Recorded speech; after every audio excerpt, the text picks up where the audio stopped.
नमस्कार मित्रांनो, संजय गांधी निराधार अनुदान योजना आणि श्रावणबाळ सेवानिवृत्ती वेतन योजना या योजनेतील पात्र लाभार्थ्यांसाठी अतिशय दिलासादायक अशी बातमी राज्य शासनाच्या माध्यमातून आली आहे.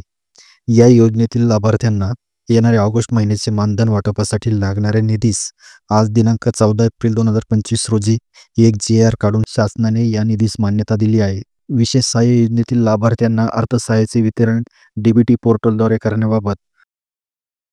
राज्य पुरस्कृत संजय गांधी निराधार अनुदान योजना, श्रावणबाळ सेवानिवृत्ती वेतन योजना, त्याचप्रमाणे केंद्र पुरस्कृत इंदिरा गांधी राष्ट्रीय वृद्धापकाळ निवृत्ती वेतन योजना, विधवा निवृत्ती वेतन योजना, दिव्यांग निवृत्ती वेतन योजना या योजनेतील लाभार्थ्यांना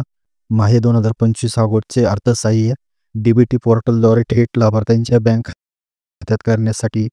सदर योजनेकरिता स्टेट बँक ऑफ इंडियामध्ये उघडण्यात आलेल्या खात्यामध्ये पुढील नमूद केल्याप्रमाणे म्हणजे राज्य शासनाच्या वतीने निराधार योजनेतील लाभार्थ्यांना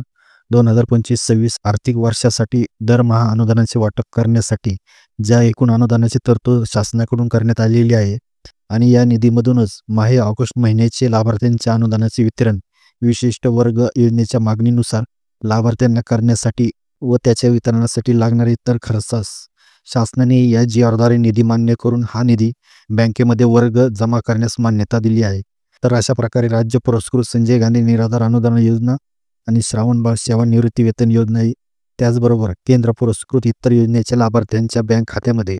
ऑगस्ट महिन्याचे मानधन जमा करण्यासाठी राज्य शासनाने जुलै महिन्यातच यासाठी लागणारा निधी बँकेत वर्ग करण्यास मंजुरी दिली आहे. तर मित्रांनो, अशा प्रकारे निराधार योजनेतील लाभार्थ्यांसाठी अतिशय दिलासादायक अशी अपडेट राज्य शासनाच्या माध्यमामध्ये देण्यात आलेली आहे. ही माहिती आपल्या जवळच्या निराधार लाभार्थ्यांना नक्की शेअर करा. धन्यवाद.